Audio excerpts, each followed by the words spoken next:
ಕನ್ನಡ ನೀತಿ ಕಥೆಗಳು ಚಾನೆಲ್ಗೆ ನಿಮಗೆ ಸ್ವಾಗತ. ಈ ಕಥೆ ನಿಮಗೆ ಇಷ್ಟವಾದರೆ ದಯವಿಟ್ಟು ನಮ್ಮ ಚಾನಲನ್ನು ಲೈಕ್ ಮಾಡಿ, ಸಬ್ಸ್ಕ್ರೈಬ್ ಆಗಿ ಮತ್ತು ಮುಂದಿನ ಅಪ್ಡೇಟ್ಗಾಗಿ ಬೆಲ್ ಬಟನ್ ಒತ್ತಿರಿ.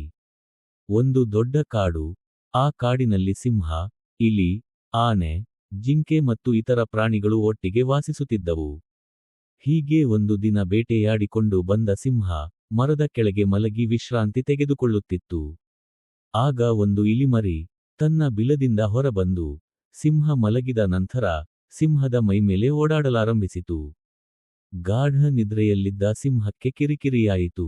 ನಿದ್ರೆಯಿಂದ ಎಚ್ಚೆತ್ತ ಸಿಂಹ, ಕೋಪ ಬಂದು ಇಲಿಯನ್ನು ಹಿಡಿಯಿತು. ಗಾಬರಿಯಾದ ಇಲಿ, ತನಗೇನು ಮಾಡಬಾರದೆಂದು ಸಿಂಹವನ್ನು ಪ್ರಾರ್ಥಿಸಿತು.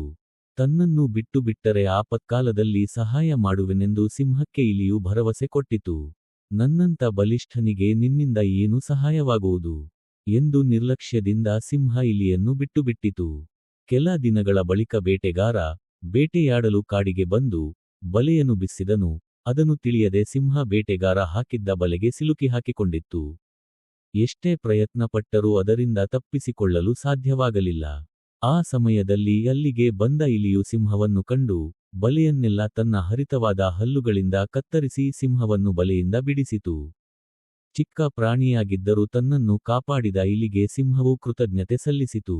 ಅಂದಿನಿಂದ ಸಿಂಹ ಮತ್ತು ಇಲಿ ಸ್ನೇಹಿತರಾದರು. ಕಥೆಯನ್ನು ಪೂರ್ತಿಯಾಗಿ ಕೇಳಿದಕ್ಕಾಗಿ ಧನ್ಯವಾದಗಳು. ಮತ್ತೆ ಸಿಗೋಣ.